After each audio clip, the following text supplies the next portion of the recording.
general became a slave. The slave who became a gladiator. The gladiator who defied an emperor. Only a famous death will do.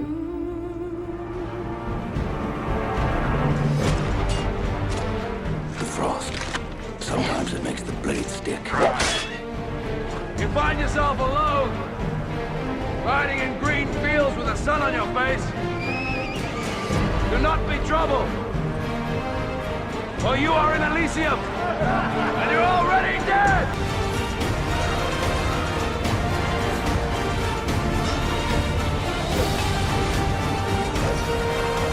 Are you not entertained? Are you not entertained?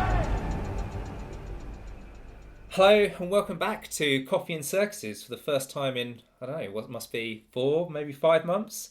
Decided to resurrect the podcast to celebrate the 20th anniversary of Gladiator, which had its premiere on the 1st of May 2000 and went on to be a box office smash, a multi-award winner and a cultural phenomenon.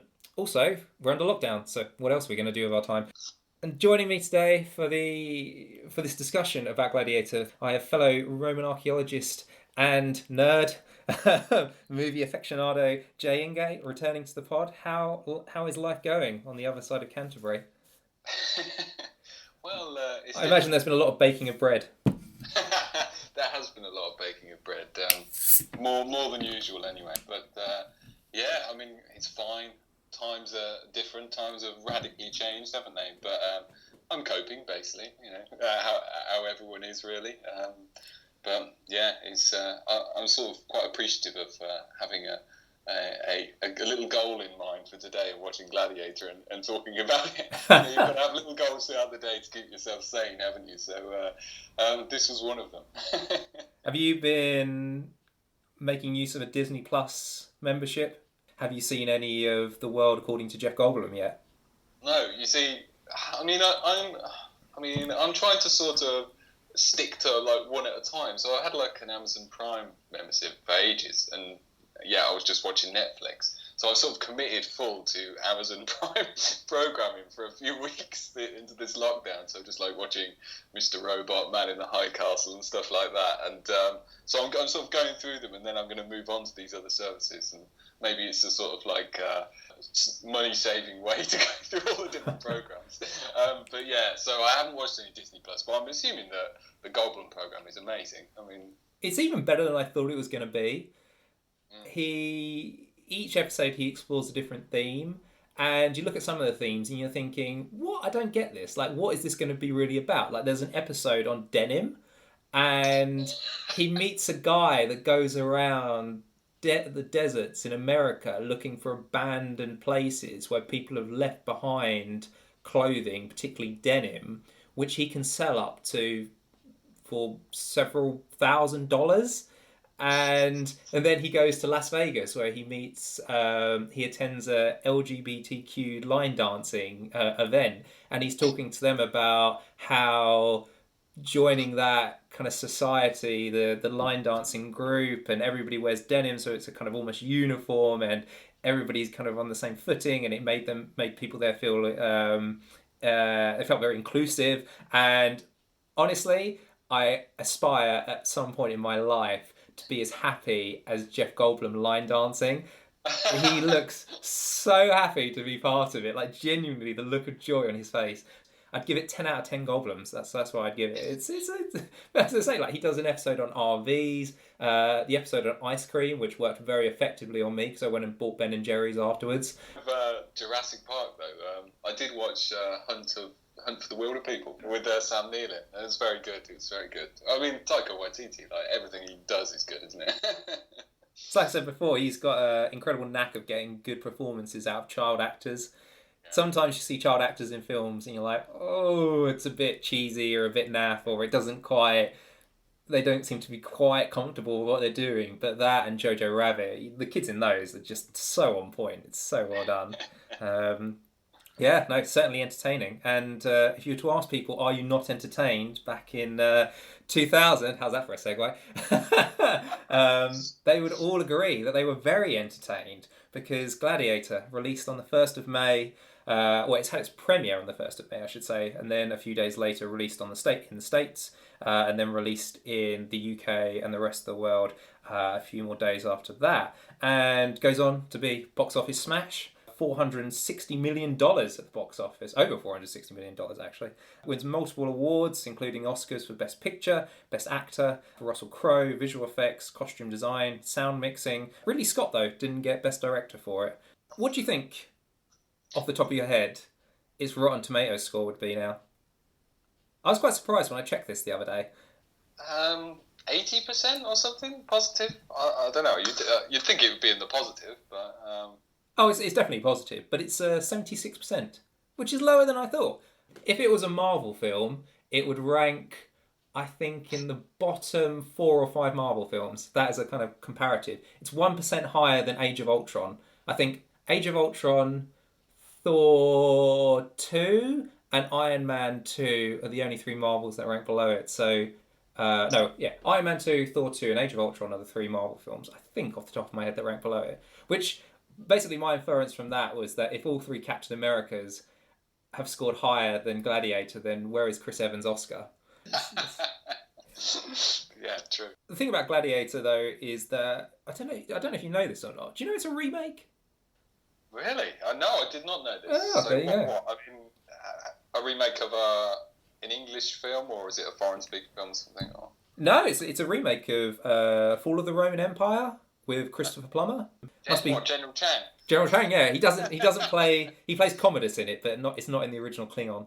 Yeah, Fall of the Roman Empire, which was I can't remember off the top of my head, the 1960s, I think it is. Fall of the Roman Empire is about Marcus Aurelius, who's played by Alec Guinness, Obi-Wan Kenobi. He dies at the start of the film in Germania, much like in Gladiator. He wants to bequeath the empire to one of his generals, who I don't think was called Maximus, but he reveals this Commodus, who's played by Christopher Plummer, and then also the general that he wants to bequeath the empire to is kind of the boyfriend of Marcus Aurelius' daughter as well. And then in this one, in Fall of the Roman Empire, though, when this is revealed to Commodus and the kind of proto-Maximus, he actually lets Commodus become emperor. Like, the character of Maximus, like, he's not kind of sold. There's no real becoming a gladiator in it, but it is about Commodus taking over the Roman Empire, about a general who sort of realises that he's lost his way and then revolts against him. And it's kind of weird, actually, because Fall of the Roman Empire, it's a long film, and it actually has 100% on Rotten Tomatoes.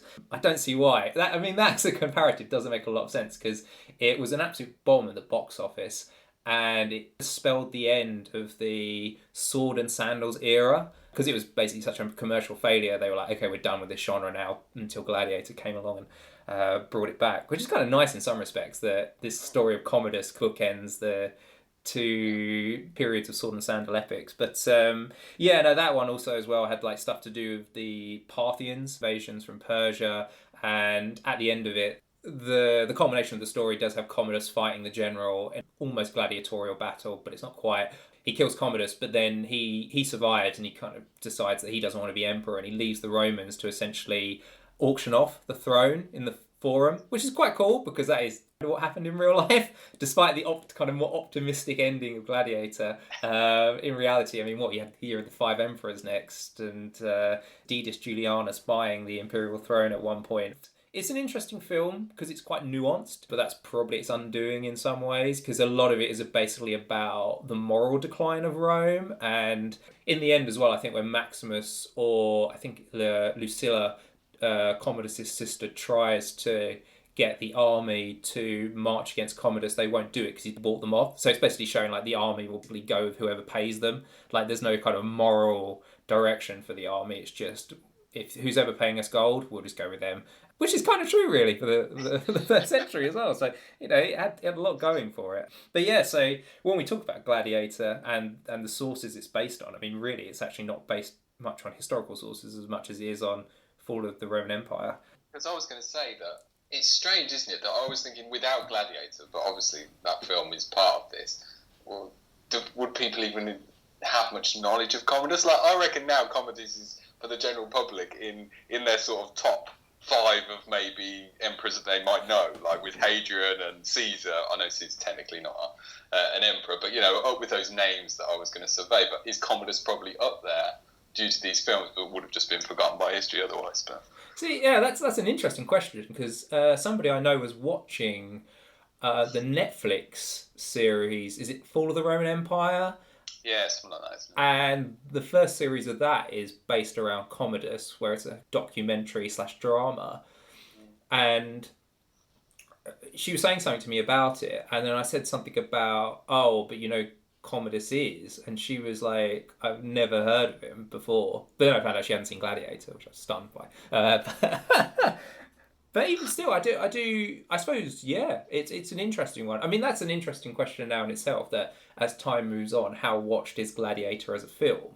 I suppose we'll come back around to the impact of it, but a few years back, I remember Ray Lawrence tweeting that graph of applications to study ancient history. I think it was in Australia, which I discovered the other day. I didn't realise Russell Crowe is actually from New Zealand. He's not from Australia. I never realised that. I thought he was Australian. Oh, shows what I know. Yeah, there was there's a massive bounce in the number of people applying to do ancient history after Gladiator came out. I mean, obviously you don't know for definite, but I mean, it looks pretty telling that around the sort of 2000 to 2001, there's this upsurge in people wanting to apply to study that period in history, and Gladiator being this kind of big film that came out at the time, and then Russell Crowe retweeted it, so I assume now Ray Lawrence and Russell Crowe are like best friends.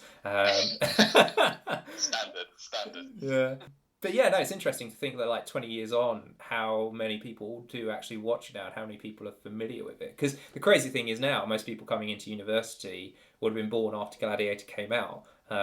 That's how old we are now. So it's difficult to tell, I suppose, how much impact it has now on current generations, particularly of people going on to study it, and whether or not Commodus will become a name that will slowly dissipate into the background again, but played memorably by Joaquin Phoenix in the film. And I'm guessing he must have been nominated for Best Supporting Actor. He didn't win it, but I think he would have been in for a shout. Just on a very quick side note, months later, what are your thoughts on Joker, looking back on it? I mean, I've got to be honest, I still look back and I know it was good, but I'm still like, God damn, that was bleak. Yeah, I mean, it's so bleak. I take it as a good movie, an exploration of mental health and stuff, like I said at the time, but I don't think I have really ambition to watch it again. I think I've been on that journey. I've seen those things happening and stuff, and it's obviously extremely well acted by Joaquin Phoenix. But yeah, I don't think I sort of want to take another bite of that apple. I don't know, it's not something that necessarily interests me that much. So yeah, I applaud the performance, but at the same time, I'm just I'm not really fully on board with the hype about it. I perhaps enjoy some other comic book films more. Maybe that's the problem, that I sort of go in with this veneer of comic book, what I want from a comic book film, which is not necessarily this. This type of atmosphere. So maybe I was, maybe that's the problem. Marvel's led you to look at the world through rose-tinted glasses. I mean, it's just a certain vibe, isn't it? It's like you're going to see a Star Wars film. You're getting a certain vibe. You see a Star Trek film, or whatever. And it's the same with comic book ones. Even though I sort of knew it was going to be quite bleak, but yeah, it's sort of unrelentingly. So, and in a way, I sort of think that it's good just having it as a full stop. If they did it, it's a great exploration of these issues, interesting take on a character, but making it a franchise or something seems a bit ridiculous to me. But I mean, what do you think about it? No, I still think it's, I still look back and I feel the same way. It was all right the first time round. I don't think it's not something that I've got a massive desire to revisit anytime soon. Maybe 5 years or something down the line, if it's online, Netflix or something, I'll be like, oh, I'll check it out. I mean, he's saying this about like an Oscar-winning film, but it's kind of each their own, really, isn't it? And it was good. It just, for me, I don't know. I guess in some respects that's kind of the issue, isn't it? And we'll get into, I suppose, with Gladiator, about how sometimes you go to films to kind of remove yourself from the reality of things, even though they tend to often project back onto. They tend to reflect what's going on at the time. And I suppose Joker felt like a more of a kind of hyper reflection of things that are going on now, as opposed to Marvel is a bit more maybe escapism. Like Marvel, there's a sense of light at the end of the tunnel. Joker is more, you just keep driving, you're going to smack into a wall at the end of the tunnel. Yeah, it's not, you're not walking out the cinema thinking, no, everything's going to be okay. But yeah, Joaquin Phoenix, incredible performance as Commodus.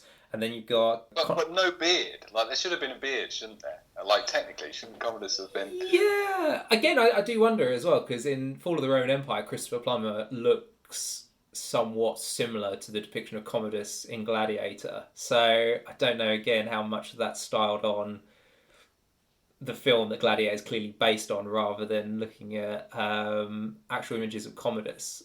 Yeah, I mean, having said that though, I mean, you've got Marcus Aurelius going full beard in it as well. So yeah. I mean, I suppose the thing is maybe Commodus is still supposed to be quite young in it, but I don't know. It's could have had a neck beard. Could have had a neck beard. Could have gone for the Nero. I do wonder now that I suppose you could say that beards have come back in fashion. He says, having not shaved in a while, that whether or not if it got made again now, whether or not we would see Commodus with a beard or not. Yeah, I mean, technically, he should be, isn't he? Because it's Hadrian brings it right back in, doesn't he? And then you get sort of run of bearded emperors. Progressively longer as the 2nd century goes on, and then you get Commodus, and then it goes back again to the close-shaven military. I suppose Timius Severus has got quite the beard going on, but then he's got quite a curly beard, like. Obviously spends a lot of time perfecting it, and then but then when you get Caracalla, then it's like right back to the military style short beard again. But yeah, Oliver Reed in his last role as well, playing Proximo, the gladiator, I suppose / slave dealer is essentially what he is. Gladiator trainer, maybe. We'll come back to him later on, but Connie Nielsen in it plays Lucilla as well, the sister of Commodus. And it's quite interesting actually watching a documentary about Gladiator, and she was talking in that about how she grew up watching I, Claudius, which you've got Derek Jacobi in it as Gracchus the senator as well. Derek Jacobi, basically now I think he's like the go-to guy when you want to do something based in the Roman world. I think he's one of the names top of the list because he played Claudius again recently in the Rotten Romans Horrible History film. And he also played, I found out recently, in a radio adaptation of I, Claudius. He played Augustus. Somebody else played I, Claudius, and they had him come in and play Augustus. So he's done a fair old stint in the Roman world. Derek Jacobi. It's like he never quite managed to get a sort of big Hollywood movie, did he? Like unlike some of those other Shakespearean actors. Like, he's not McKellen or Stewart, basically. That's. Also, I like. I'm always surprised that he's the exact type of actor that you were expected to turn up in Game of Thrones, and he never sort of quite got that. Like, you know, how many sort of jobbing English actors of these sort of Shakespearean backgrounds, or whatever, ended up in that series and everything. But no Derek Jacobi. I don't know. You know, it's strange. But he does have quite a connection in some way to Game of Thrones, though. Because did you ever watch that program Vicious with him and Ian McKellen? I saw a couple of episodes on it. Wasn't overly sold on it, but yeah. It was a sitcom, like sort of about two theatrical lovies living together or whatever. But in that film, there's like a younger guy that lives in the same block of flats, I think, and he's played by the guy that plays Ramsay Bolton. And it's weird because obviously at the same time that he was in Game of Thrones playing this god awful character, and then he's in this sort of very light-hearted sitcom where he's playing a sort of innocent northern lad, getting mixed up in all these hijinks of Ian McKellen and Derek Jacobi's characters, and it's just like I just can't connect these two things. I can't watch him like one night being Ramsay Bolton and then the next night this character. But yeah, you're waiting for that moment where in Vicious he suddenly switches his character, like you're waiting for the facade to drop and suddenly he's just a cold-blooded murderer essentially. Starts going on about reek and stuff. But Jacobi, never quite got that. But despite the fact that he sort of turns up in a lot of different sort of things, programs and stuff, Cadfile or whatever, Oh, Cadfile, classic. I love the way as well that I said to you beforehand a few months ago. Actually, I think was when I first brought it up about. I was like, it would be really good to do for a podcast, like something based around I, Claudius, and I've been waxing lyrical about it for months, and now I know there's an iClaudius podcast that's been going on for a few weeks, and there's also somebody the other day that tweeted about going through every episode of iClaudius and live tweeting as they were watching it, and I was like, God damn it, I'm a visionary ahead of my time. But it's just sometimes it's best not to sit on these ideas and just go out and do them. But then I realised it was the anniversary of Gladiator, so I was like, well, I'll get in there first. Screw you. But yeah, so the original coming together of Gladiator, as I say, I mean, it's clearly based on Fall of the Roman Empire. It's really weird because actually if you watch the Gladiator... the documentary about Gladiator, or any of the documentaries about Gladiator that come on the Blu-ray or the DVD, they don't really actually mention Fall of the Roman Empire, the film. They completely glaze over that, which I found slightly odd. But then maybe, I don't know, maybe there's like a rights thing or something where they don't want to mention it because it's maybe owned by a different distributor or something. But David Frazzoni, who's the person who wrote the first draft of the script, he recounts how he was going around Europe and visiting India as well on a kind of a gap year. And while he was doing it, he says that he saw a lot of colosseums, which I found weird because there's only one colosseum. Yeah, it's like calling every stadium an Anfield or something, isn't it? Yeah, exactly. It's but he says he saw lots of colosseums going around Europe, and then he started reading For Those About to Die by Daniel Maddox, and what he was fascinated with about this concept of the book being about the games in the ancient world was this concept of how political sphere distract the people from what's going on through games, through public events. And he saw obviously a lot of parallels with today's world, people going to sporting events. Russell Crowe at one point in an interview compares it as well to things like WWF, it was WWF at the time, and now WWE, which to me, in my mind, I was like, that's a heck of an image, because this film, if it was being made now, this would be such a Rock film. I think if Rock did it, it'd be much cheesier, but I could definitely see him. I mean, he did Hercules, but you could see Rock doing a Gladiator film. That'd be right up his alley. Although, yeah, it would sort of somehow, the problem that Rock's got is he's just too big, that it makes everything sort of exaggerated and comic booky, doesn't it? So, you'd have him in the arena. He's just like, he's almost like he's the new Schwarzenegger, isn't he? I mean, I think he's got a sort of better acting sort of ability. But yeah, he's still got that sort of cartoonish almost appearance because he's just such a massive bloke. But yeah, I don't know if it would work. You can have those sort of dramatic moments because it just like tower above everyone. Yeah. But to go back to what I was saying before, for Frazzoni, that's where he gets the original idea from. Reading about the games, looking at the amphitheatres around the Roman world, and thinking in his mind, there's a lot of parallels with today. And then the script, he writes up the script, it goes through a few different versions. It's quite interesting hearing him and some of the other scriptwriters talk about the process, because clearly as the project evolved, people had very different ideas about what direction it should go in, and how Maximus's story should be resolved at the end. And apparently him dying was actually quite a late addition to the story.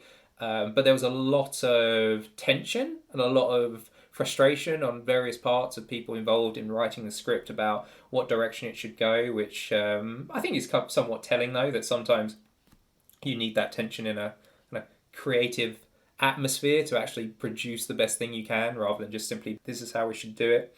But they bring it to Ridley Scott and pitch the story to him, and apparently they go in with a copy of the script, but they also go in with a copy of a painting called Thumbs Down from the 19th century.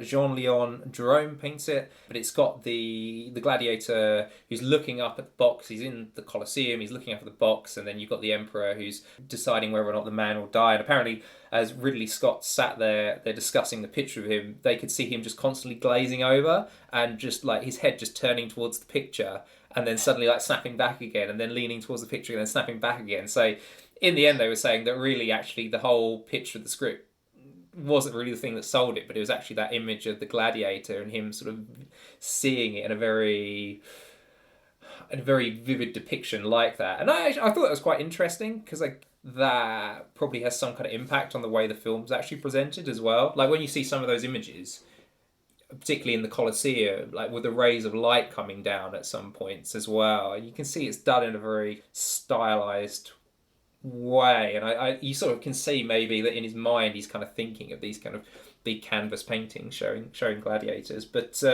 yeah, I mean, as I said earlier, I mean, talking about the reconstruction of ancient Rome and the ancient world more generally, it won an award for its visual effects. I mean, what did you think of CGI Rome in Gladiator? I mean, this is a point of contention when I've asked other people about it, because some people are not really overly keen on the way Rome appears in the film, like the actual visual representation of it, and there's obviously reasons for that. But looking back on it now, what do you think of the way Rome appears? It's quite, I suppose, you don't see a lot of it, do you? But you see, distant things, and then obviously procession and stuff. It seems a bit sanitized, I would say. When you see those sort of processions and stuff, it seems a bit too ordered, I suppose, from what I would think.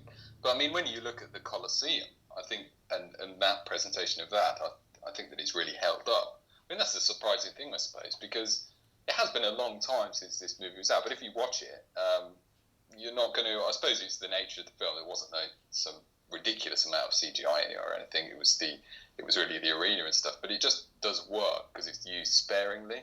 So I think, and along with the visual effects, there's also the sound effects, which I think. Well, I don't know if you're probably talking about that as well, but that is something that makes a big impact still. I think when you're in the arena, that sort of echo of the sounds around and the audience as well. That's something really different, and not many films have really done that well in that sort of historic setting, have they?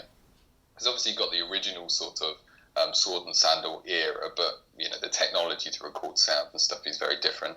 But then even with the sort of films that came off the back of Gladiator, they didn't really explore that element very much. You've got Troy and 300 or something and stuff like this. Very different. Obviously, visually they changed things, but there's something about the sound in Gladiator that's really good. Although I must say that there's some weird slow motion things that happen in Gladiator that don't hold up very well. Like, I know we're used to sort of like the 300 slow-mo now, but it's sort of like a stuttery slow-mo. Like the first battle scene, you get a lot of it, and it's like that effect now you see in documentaries and stuff when they sort of want to just cover up the fact that it's just a bunch of guys dressed up, in a field in the southwest or something. So that is a bit jarring watching it today. But aside from that, I think it's pretty good. But I mean, what are your opinions on Rome? Is it, do you think it still holds up? Or? I think it's a very striking image of Rome. I think it captures an essence.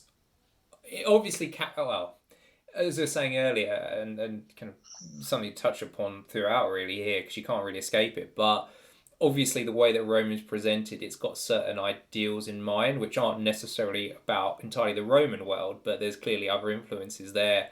I mean, one of the things that struck me about it now, like thinking about it particularly in context of influences and what the filmmakers are trying to say, is the fact that, one, it's very, very white.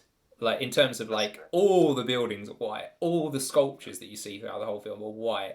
And, I mean, again, this is something that I was saying earlier, like, I hate those things where people talk about films and they're inaccurate because of this and they got this wrong. Although it's still quite interesting that when you see, like, a bust, like Marcus Aurelius' tent, or he's got, like, various busts of, like, famous Roman emperors and generals, that they're all plain white, and it's kind of reinforcing the idea, I suppose, to the public about everything was pristine white in the Roman world, which obviously it wasn't. Everything was multicoloured and usually quite bright, and obviously that's kind of a reflection of the Roman world being, I suppose, quite multicultural. But also as well, like the buildings are just completely plain, and I kind of feel I'm pretty sure this is what they were getting at. Obviously, where you've got the procession of Commodus into Rome and he comes to the Forum. I mean, that is like so like Nazi Germany / Mussolini. Like there's like so much of that going on. Like the eagle as well, where you get the shot coming down over the eagle. Like that's really inferred in it.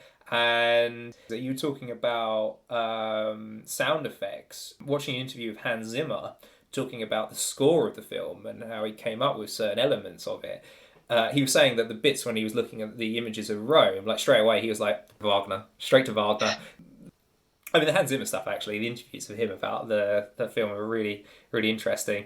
I actually, just to go on to a side note about that. One of the things that actually is fascinating about it, and you touched upon this actually with sound effects as well, was the way that he approaches the music, particularly during battles. And he was saying in an interview how the music provides articulation to the battles and to the conflict in the arena, because there's not really anything in the way of dialogue. I mean, there's the guy doing the voiceover, like the announcer during the Colosseum, who kind of introduces, mighty Carthage, etc., etc. But he was saying that, and apparently this was a thing where they had the original test viewings for it. People liked the film, but it didn't have any of the music at the time, and the battle scenes for people, and particularly the scenes in the Colosseum, were actually quite confusing, and that he was able to provide a soundtrack which actually, in a way, actually kind of guides people as to what's going on, the ebb and flow of the conflict by what's going on in the music, which I thought was a really interesting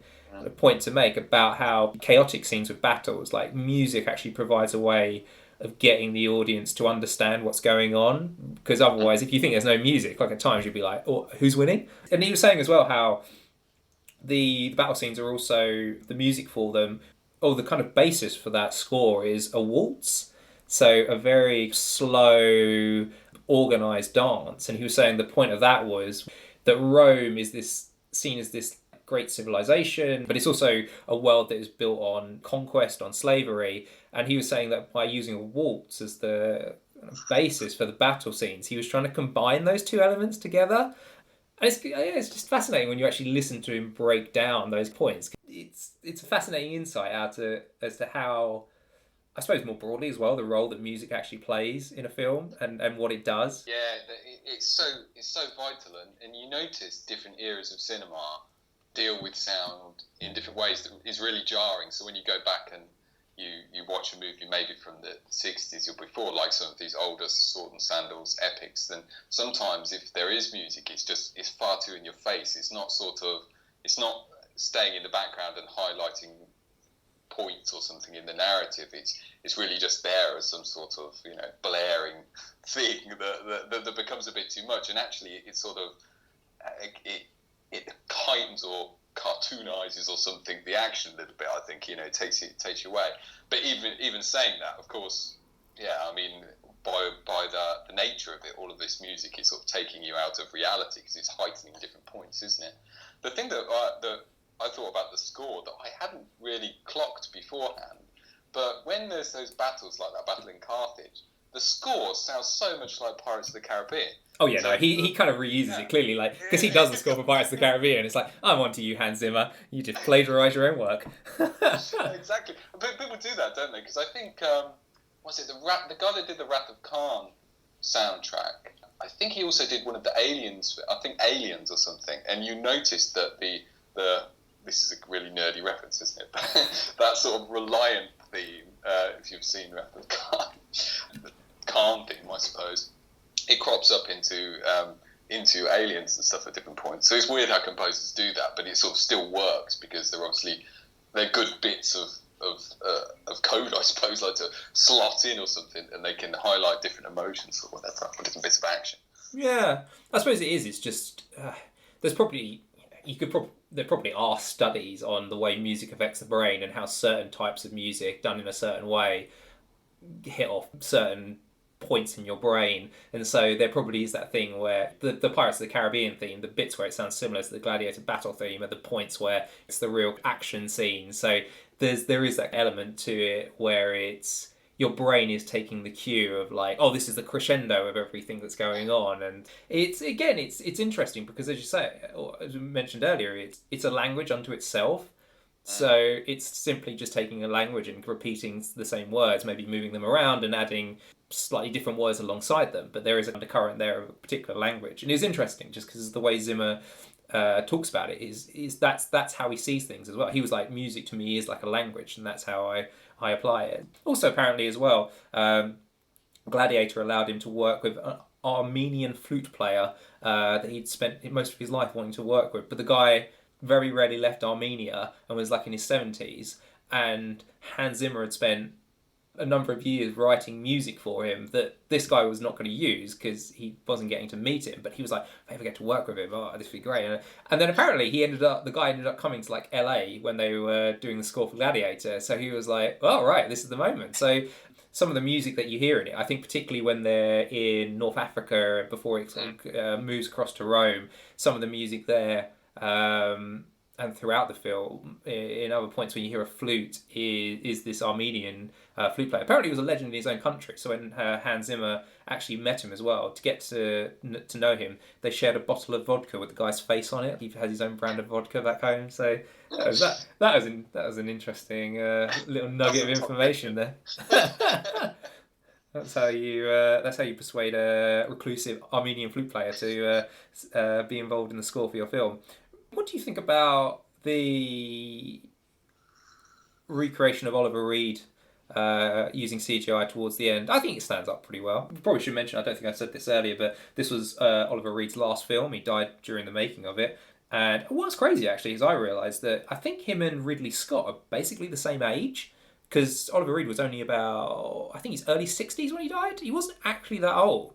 Relatively speaking, he probably, obviously, like, hard living and hell-raising activities, which was interesting as well, because in an interview with him about the film, he talks about his past and he talks about his reputation, and he talks about how he was second generation kind of hellraiser, and that there are people that had come before him like Richard Burton, but also Richard Harris as well, who's in the film as Marcus Aurelius, and then obviously outlived Oliver Reed as well. So it's interesting that he was making reference to that while being interviewed for Gladiator, because apparently Oliver Reed, it's a heart attack that was brought on, at least from my understanding. You went out had loads of drinks and that was it. So, but yeah, no, I mean, I still think probably one of the best British actors ever. I mean, I think. Yeah, I mean, he I think he might have died on my birthday. Actually, it was the year before Gladiator got released, because he died during the filming or whatever because of those things. But yeah, I mean, I can remember at the time being a bit confused by that sort of like editing of Proximo into that, that final scene that he has, and thinking, oh, this is strange, because he's such a sort of articulate and, well, slightly verbose character, isn't he, throughout the whole film, and he really owns scenes when he's in them. And I could just remember thinking, oh, what's happening here? Why is he saying the same thing and just sort of like seeing you just sort of a shadow of him walking across? But yeah, I mean, what could they do? They couldn't really do much. They had to sort of patch it together, I suppose. But overall, I think Oliver Reed's performance is so good. Yeah, they're saying in it how it felt like it was quite bitter in the sense of losing him, not just because of the natural effect it has when somebody passes away, but also the fact that a number of people felt that his performance in the film was probably going to rejuvenate his career. He was kind of in a bit of, in some respects, like an actor midlife slump, really. Like, he kind of had his heyday, and Ridley Scott, apparently, when he brought him in, he actually asked him to read for the part initially. It's a great interview with Oliver Reed. They were asking him about that, and he was like, "Yeah, so I got the script, and it came over, and I looked at it, and and then it said on the note that he wanted me to come to read for him, and I thought to myself, fuck off." Like, and he's just basically like, I'm Oliver Reed, like, what? But in the end, he decided, he was like, okay, I'll go and do it. So he read for the part, and then Ridley Scott was obviously straight away was like, no, it's fine. Yeah,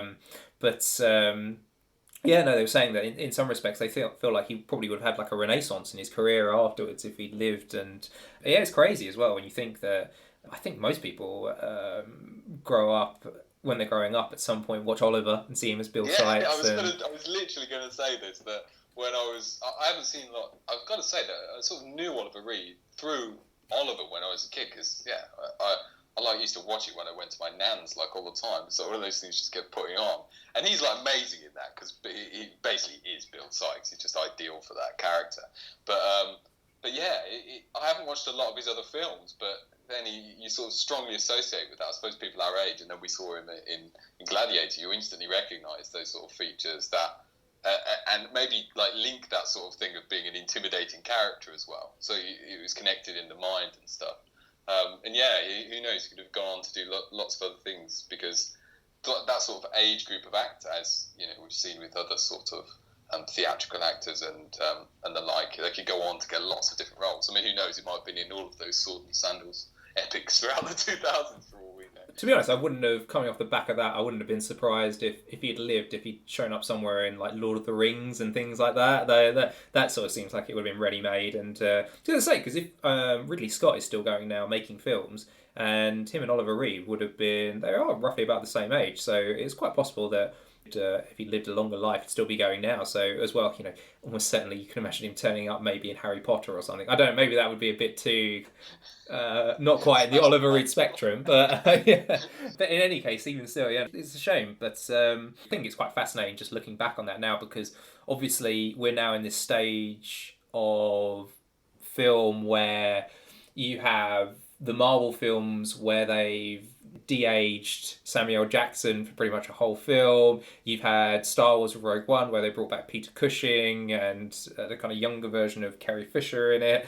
And this whole thing now where increasingly we seem to be moving towards resurrecting deceased actors or we're able to de-age older actors. And it almost feels like the seeds of that were planted in Gladiator. I actually don't know if anything prior to Gladiator had really done anything like that. I mean, obviously they were forced into it, but I don't know if that had actually really been done before in film. Funnily enough, actually, in a weird sort of, not quite a parallel, but a weird relationship with that, I don't know if you ever saw Oliver Reed in the Musketeer films he did.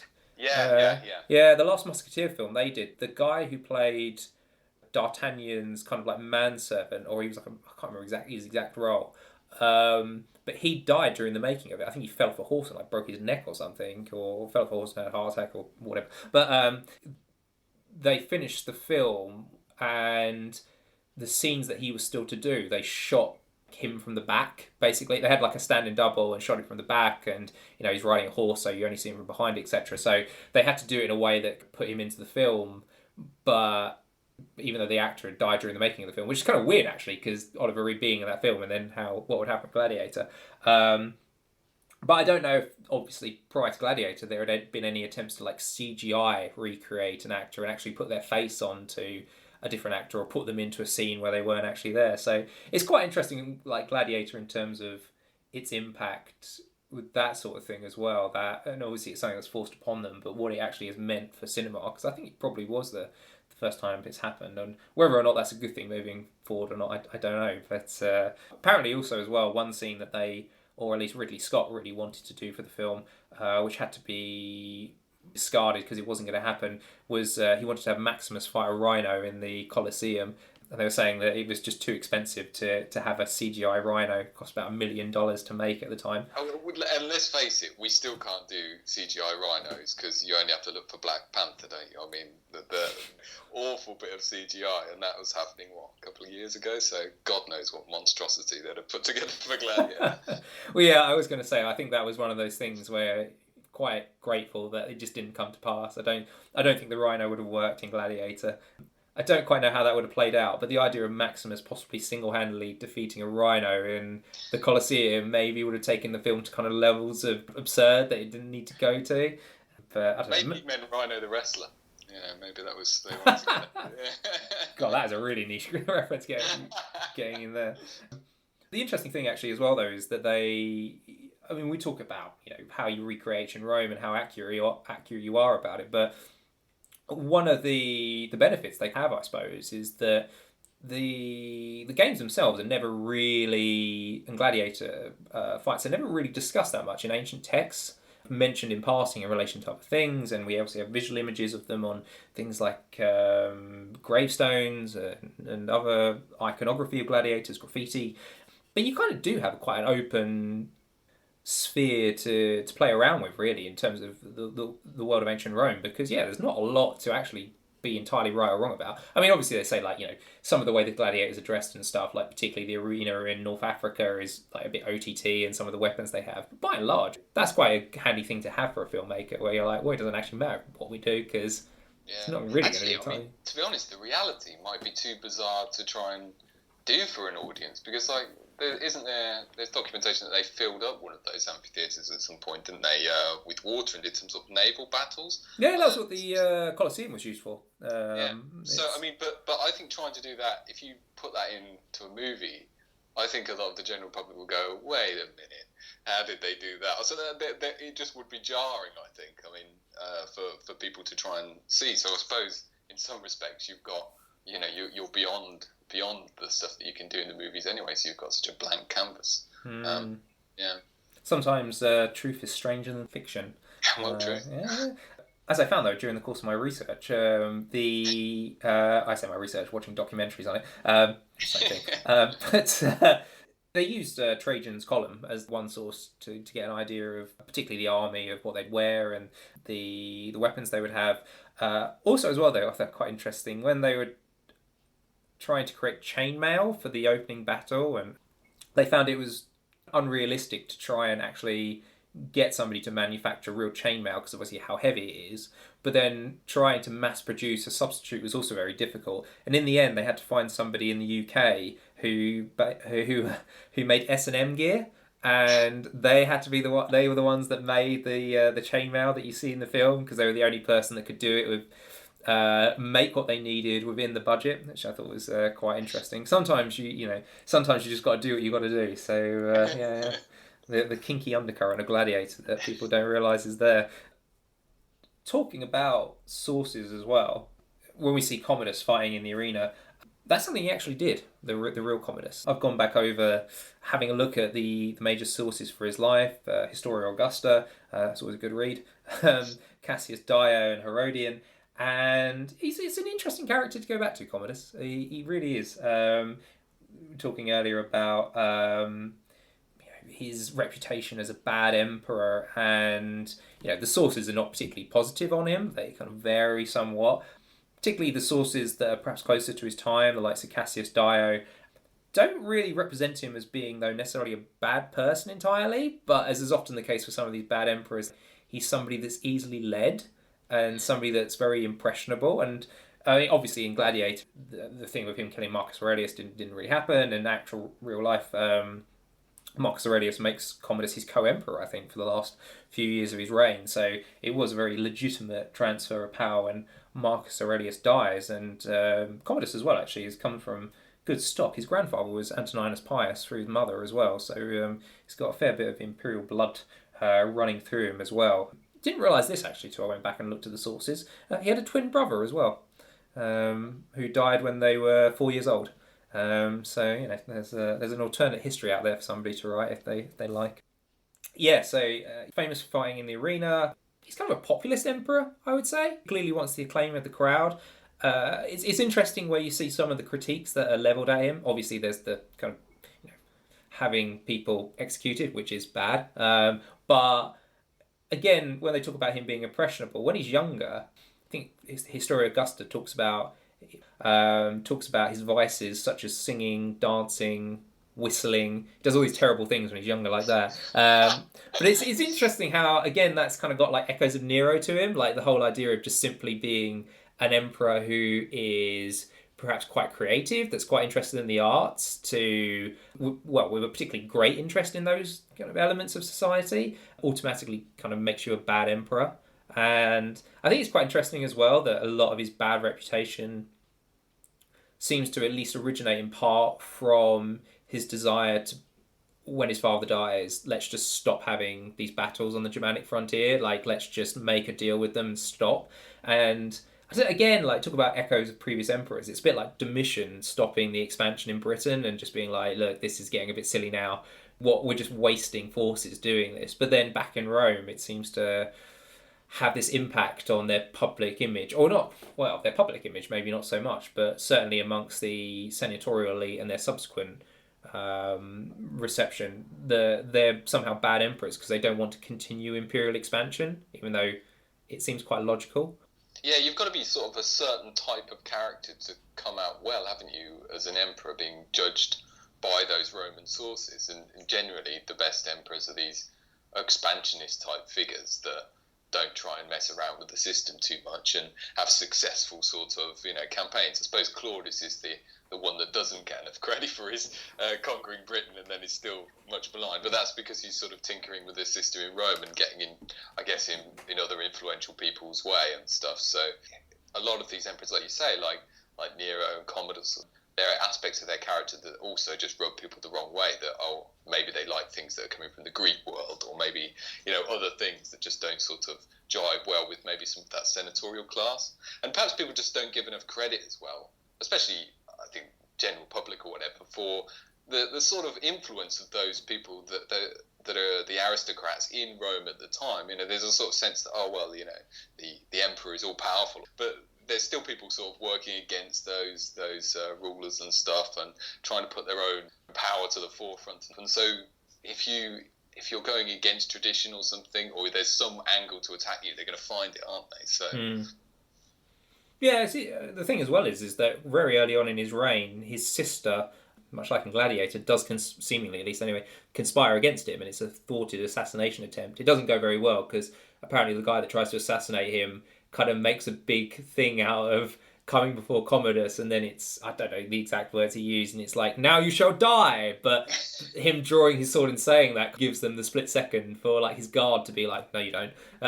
So he gets stopped before he does it. But then again, he comes to power, I think, when he's only in his late teens to early 20s, so he's a very young man still as well. And obviously, as we say, the way he's presented in the sources is quite impressionable, that he's not necessarily a very strong character as well, like he's quite easily ruled. But then if you combine that with your sister tries to have you assassinated, seemingly at least anyway, or at least somebody tries to have him assassinated, those kind of things are going to have a tremendous impact on you. You can see it where they are going to become more perhaps tyrannical, because straight off the bat, before you've had a chance to even do much as an emperor, you're already under threat from the people in your kind of immediate circle.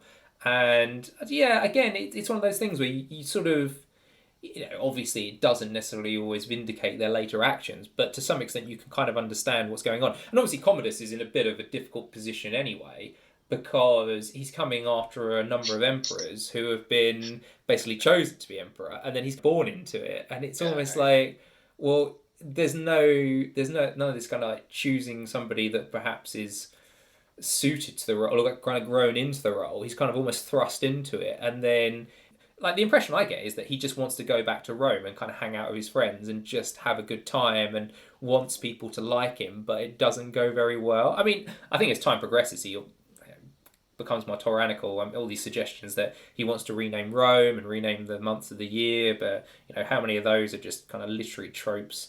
In my mind, when I'm reading over that stuff and I think of people like him, it's weird how you think those kind of people would play out in, say, the 20th century British monarchy. I mean, I'm thinking of somebody like Edward VII, who comes after his mother, Queen Victoria. So in the same way that Commodus comes after his father, who's like this very well-established emperor who's had a decent innings, Edward VII comes after his mother, Victoria, and he comes in, and his kind of role is not to govern, but it's to kind of be this maternal figure that the population kind of look to for as a kind of figurehead, but not a figurehead that's got, he's got some degree of power, but he's not got an overly direct influence on events. That's been more left to politicians, and to some extent I suppose you might say generals as well.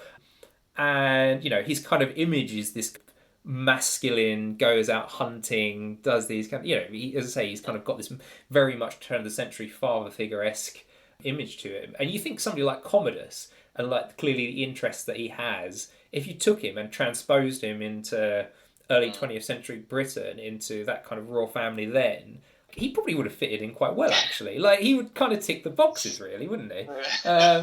Because obviously from a Roman perspective, these ideas of being overly concerned with the games and wanting to actively take part in them, and maybe being an actor and being interested in poetry and, as you're saying, like Greek culture, much in the case of Nero,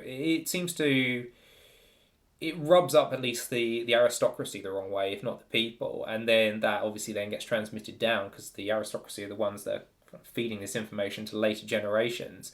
And yeah, it's interesting just how those kind of social norms have changed, though, what's expected of somebody who's supposed to be the head of a state. I guess he had to follow the double whammy of having someone that was an emperor in Marcus Aurelius that was successful in fighting and sort of defending and expanded the empire, and then also being a massive stoic. So, you know, he's got like the Roman virtues sort of sewn up as well. And then where are you going to go with that as Commodus is going to be difficult, isn't it, to try and get better in any... You can't be a thinker, you're not going to be better than him, and, you know, you're probably not going to have successes on the frontier or whatever. So, a bit difficult. Well, I mean, you say that about, like, where do you go? This is one of the really interesting things, I think, about Commodus, is that there's a chapter by Eleonora Cavallini, which is in a book which is mainly looking at... It's like a multi-authored volume, which is focused on the fall of the Roman Empire, the Christopher Plummer film, but obviously because of Gladiator potentially being a remake, it talks about that as well. And she wrote a chapter in that, which was how bad was Commodus really? And... one of the things that she points out that's very interesting is that in Vandal North Africa, its Roman domination has ended in North Africa, the Vandals come in, taken over. One of the Vandal kings has a poem that's written in his honour, which talks about him being similar in certain ways to some of the great Roman leaders. And the great Roman leaders that are listed in the poem are Julius Caesar, Augustus, Titus, and Commodus. And for quite a while, people thought, that's got to be wrong. Like, that must be... that the author of that poem must have mixed up Commodus with his father. People were quite baffled as to how Commodus, who doesn't seem to have a very good reputation, ended up being listed as a good emperor.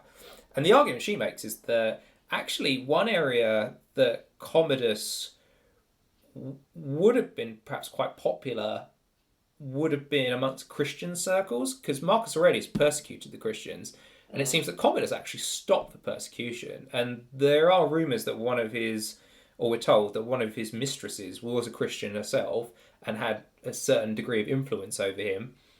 And that actually, to some degree, he rolled back the persecution of the Christians, and this had an impact on Christian impressions of him. So once you get into the later Roman Empire, and once you start getting more of a Christian influence on writings, and then once you move into the kind of successor states where you know you're living in a largely increasingly Christian world, and actually for a kind of period in this kind of late to post-Roman era, that Commodus's reputation was actually probably quite high because of the fact that he wasn't an active persecutor of the Christians. Which again is really interesting in the way that history is now played out, because you think, oh, Marcus Aurelius, really good emperor, really nice guy. Commodus, oh, he's awful, he's terrible. But then it's like Marcus Aurelius of persecuting Christians, Commodus like, oh, we'll stop that, we'll bring it to an end, let's have some religious toleration. And everyone and now his memory, everyone's like, oh God, he was so god awful. And it's interesting though how those kind of elements of the personality almost, because obviously that's not something that the Roman aristocracy would initially care about, or it's not something that's that important to them, or maybe something they actively would have been against, are not really brought to the fore. And I suppose really, I guess, one of the big influences on Commodus having this bad reputation is Edward Gibbon with Decline and Fall, because I think he pretty much looks at Commodus's reign as being the tipping point where it slides away into obviously the anarchy of the 3rd century and sowing the seeds of what will happen later. But actually, so it seems like there was a period where he actually had a pretty decent reputation amongst people. But alas, down to history. But this is where we get into the point about how it draws on the zeitgeist, or draws on what's going on at the times that the film is actually made. I read another interesting chapter which was looking at Gladiator in the context of the times of which it's made by Emily Albu, and she talks about, when you first say it, it sounds kind of crazy, but maybe it has a point to it. The characters of Maximus and Commodus actually kind of reflect the American election of 2000, in that Bill Clinton was seen as being a good leader in a sense of the economy was doing well. America was very much, it still is a world power, but obviously it's kind of standing in the world at the moment, maybe somewhat questionable. But, under Clinton, they were kind of at the forefront of world events, etc., or as a kind of world leader. But the thing was that while many Americans who were asked, do you think America is essentially doing well at the time, would vote in favour of yes, if you were asked, do you think that it's in a good place morally, they would say no. And a lot of people looked at Clinton, because of his affairs and his indiscretions, as being this face of the immoral decline of the United States. And then on the flip side of that, you've got Bush, who go on to succeed him Democratic president to a Republican president, Bush would kind of sell himself as being this kind of more traditional American, the kind of Republican Party values to some extent, like reasserting moral integrity. And apparently Al Gore really distanced himself for much of his campaign from Clinton because of this public perception of him. And then it was actually towards the end that Clinton was brought in, and that actually started to even out the playing field. But the Republicans at the time jumped onto the themes that were being presented in Gladiator much more swiftly than the Democrats, because they saw in what was going on there of this immoral leader, and I suppose you might say consumerism and the games and the public displays distracting people while a moral collapse is happening behind the scenes and it's going to drag the empire down. And they're reasserting that, maybe not directly, but that you could almost see George Bush at the time as being a Maximus. Oh God. Oh God. Well, yeah. I mean, I sort of see what you mean. I think all of every imperial power has a sort of moment where it looks back, and it's like golden age thinking, isn't it? And starts judging itself and saying we were better at this time period. That this is our golden age. And the British Empire obviously did it. And looking back at the Romans, there were obviously a lot of writers at the beginning of the 20th century were sort of doing that same thing, weren't they? And sort of saying, this is where Rome went wrong. It went downhill morally, but we don't need to, we don't need to follow it. But then I suppose a lot of people look back at British Empire and say the same thing. I mean, even if you say the sort of callous disregard for life in World War One or something, this idea of a sort of the top of society losing focus and stuff. So I guess that there is that parallel with America, and they've still got a. I mean, not that I know loads about American politics, but it always seems to me there's a strange sense for a country that doesn't have a monarchy of getting on board with dynasties and sort of supporting those things. Obviously, you've got the Clintons, and Hillary went on to run, the Kennedys, the Bushes, these sort of families that established themselves as being at the top of this power structure there. And it's still sort of acceptable, and it's seen as quite comforting, maybe to an extent, to carrying on these things. Because you've even got with Trump now that, who knows if this will come to pass, but the idea that he could hand down power to some of his children as well, or that they would run for the Republicans at some point. And that's quite revealing, isn't it? So I suppose it does connect to some of those ideas you were saying, that even though it seems a bit bizarre for us, it's picking up on the same idea of handing over power to dynasties, and continuing power in some ways, which you're getting with Commodus, Marcus Aurelius, and any challenger at that time, after Commodus as well. Yeah, with the later releases of Gladiator on DVD and Blu-ray, they reinserted certain scenes as well that were cut from the original theatrical release, including one where I think Lucilla talks to the various senators about Commodus and how Rome is falling apart and some of the bad points. And that was actually seen with the reinsertion of that to actually be possibly as being a critique of the Bush administration later on, because it attacks things like they talk in this conversation, this cutscene, they talk about, the attacks on education and on kind of the intelligentsia, etc. And it's just notable that the reinsertion of one scene in a later edition of the film, at least, I was saying this is based on the chapter I was reading, but it was arguing that kind of flipped the interpretation around, and whereas the Republicans have kind of latched on some of the things in Gladiator when it was released, they were going to the election, that a few years later, the reinsertion of certain scenes in Gladiator, you could read the film as being a critique of the Bush administration, which perhaps possibly also infers that maybe we take these things a little bit too far. There is probably like a subconscious element to it, but at the same time, sometimes you just think, well, there's obviously, they made it very clear that the film is based around this idea of people watching these big public spectacles, that there's a degree of public enjoyment of watching displays of violence, and that can be a distraction, but where it falls on the kind of political spectrum at times, I think is difficult to assess. It's like Maximus's character is basically Cincinnatus. He is the general that goes to war for the good of the state, but really all he wants to do is go home and tend his crops. And, he's forced into this almost against his will and has to save the state from a threat, whereas, you know, in this case it's an internal threat. Also as well though, because the big parallel, I suppose, in American history for Cincinnatus is Washington, the guy that leads the forces of the revolution. He becomes the first president, but, you know, I mean, realistically, Washington probably did have the scope to make himself a monarch. Maybe not overtly, but he had the scope to become like an Oliver Cromwell Lord Protector figure, which basically is a quasi-monarch, and then in the end decided not to do that and went back to his farm.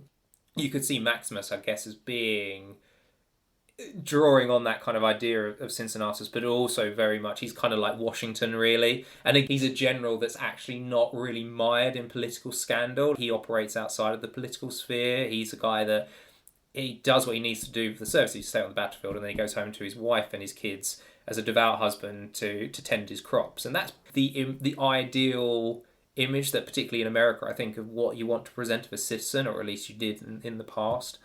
And again, yeah, it's one of those things that when you actually start to peel back the layers of it, I think you can see the influence of the atmosphere in which it's made.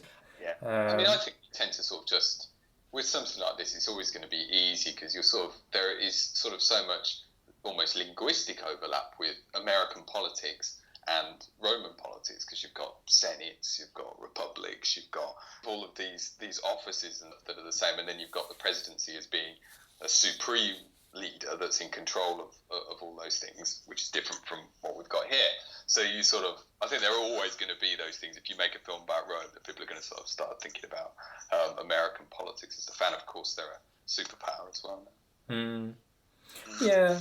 I mean, I should quickly go back to Commodus just to note before we'll move to closing in a second. But one of the things I didn't know about Commodus is apparently, according to the Historia Augusta, he desecrates the rites of Isis, Bellona, and Mithras. So yeah, my guy's getting in there somewhere. This mention of Commodus desecrating the rites of Mithras, apparently what he does is that he does things that they pretend to do, but actually does them. So with Mithraic initiations, you'd be blindfolded, and then you'd presumably have like a sword or a bow and arrow or a torch waved in your face, and you pretend to die. I've often thought that because you see some of this stuff in images in Mithraea, like there's frescoes on the wall, I've often thought it's a bit like when you go to, I don't know, the Science Museum or something, and you put your hand into the box and they're like, oh, you're feeling brains, and actually it's not, it's jelly or something like that. Yeah. But you know, that idea of being told something's going on and then you can't see it, so you think it's going on. And I think that's probably actually what happened a lot of the time, that people thought like a sword was being waved in their face, but it's actually not really what's going on. It's just because there's another image where it looks like a scorpion's being placed on somebody, and I think probably somebody just like tickled their hand up and down somebody's back. So, you know, it's getting an emotional response, but it's not putting them in physical danger. It seemed, from what the Historia Augusta says, which I'm skeptical about, but I think the point it's making about because what it's saying is that Commodus takes that too far and actually kills people. But I think that probably is actually reflective of what goes on. So it's an interesting little tidbit in there. So I've got some Mithras in there somewhere. I mean, really, strictly speaking, when you think about it, it makes sense for Maximus to be a Mithraic adherent, but we don't get that in the film anywhere. I suppose that wouldn't sell for audiences because, I suppose sometimes it's... he's not. That's the interesting thing about it on a side note, because he doesn't really have a religion in it, does he? He has a belief in an afterlife, and he prays to the kind of household gods, which I suppose is more reflective of family devotion than it is outright religious adherence. Maybe there are Christian undertones in there, but really, I suppose it's quite a secular film, I suppose, when you think about it in some ways. It's very broad in the way you can interpret those elements of the film. I was going to say, I just had a thought, actually, with the old religious thing, because you say it's quite secular. Pretty much all of Roman stuff in cinema seems to be a bit secular, though, doesn't it? It's one of those things that, in comparison with films where you get, like, films about the Greek world, I always find it weird how the Roman stuff just never has any myths or, all of these bizarre sort of traditions and stuff that go with Roman religion. Just doesn't get into the films. It's like, set way, if you do a Roman film, it's got to be army, practical stuff like this, all these things, and you just forget about the fact that the Romans had very similar beliefs to the Greeks about all of these sort of magical things going on and strange things like that. So it's just weird that I think the public, they see the Romans in that way and want them to be presented, I suppose, in that way in cinema.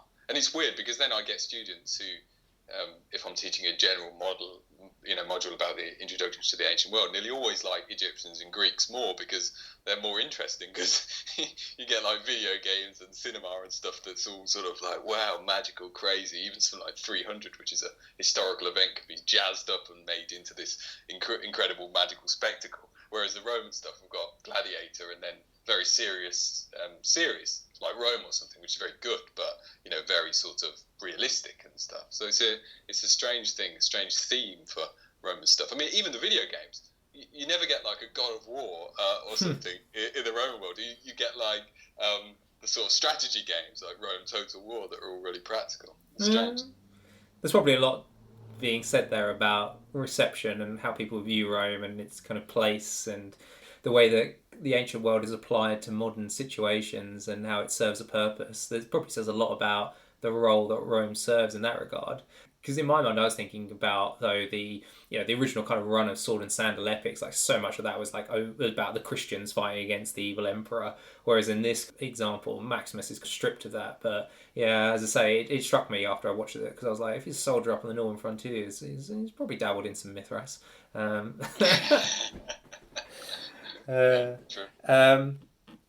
What do you think about the prospect of a sequel?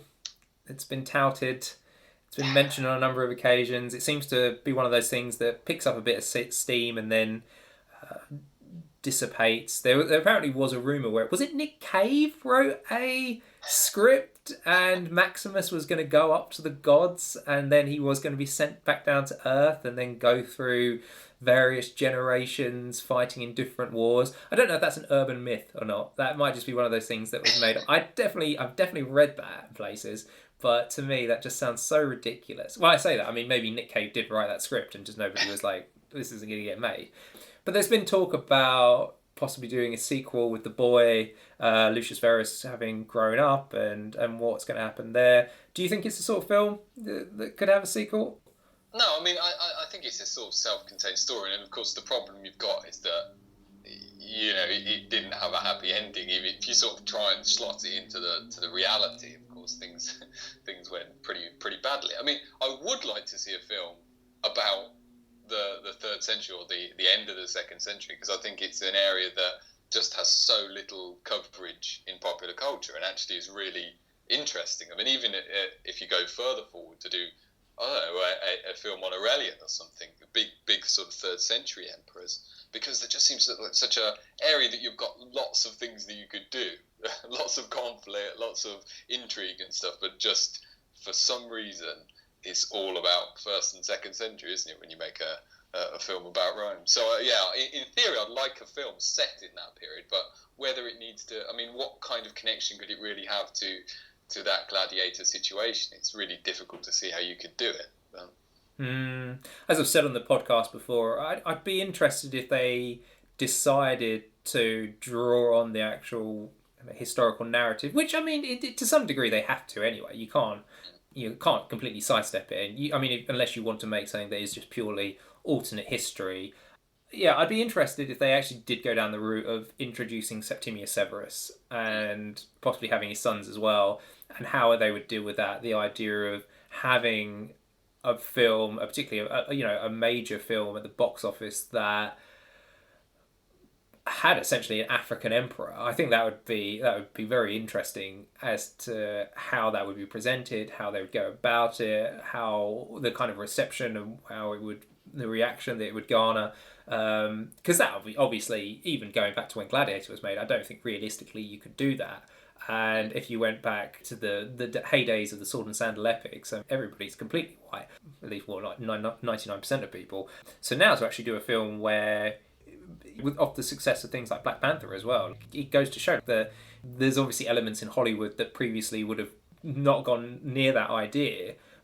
it clearly would, I think, sell. I don't think that's the problem. But actually, it's an interesting question of would somebody willing to go there to break the mold of what people are so used to in the public realm of what ancient Rome looks like. What we're saying about Rome and the way it's presented in Gladiator, and the image of it being a very white place in terms of the buildings, but also the people as well, and how that would be received if they decided to actually go down the route and say we're going to do a sequel and we're going to use the historical context. We're going to have a guy from North Africa become the emperor in the end and be the guy that wins. That's I'd be on board for that, but I don't know. It's difficult to know in Hollywood if people would go down that route or not. At least at the moment, it's that sort of thing as well. Of also, maybe you could show North Africa in a slightly different light. I mean, in Gladiator, it's a sort of strange snapshot of North Africa. Even what people are wearing, the sort of headdresses and all these things. And was North Africa really like that in the Roman period? It's obviously very, well, for want of a better word, Romanized, especially during the Severan period when you've got huge amounts of investment in places like, Leptis and stuff like that. So it's a bit of a weird, it'd be interesting to see Africa in a different light as well, apart from just films about Egypt or something. Yeah, I mean, there's broad scope in the Roman world, and I think there's a lot to be said about exploring the Roman world on film and looking at regions that go outside of Europe in particular, and looking at the Roman world from that perspective. But as I say, it's a question of whether or not people in Hollywood are willing to go down that road just yet. But I think at some point in our lifetime we'll probably see it, and it'll be interesting to see how it plays out. Well, I think that's a good point to round up our conversation about Gladiator. Yeah, I'm sure when I put this episode up online, it will be around for a long time, and what we said will echo in eternity. Outrageous way to end. All right, thank you very much.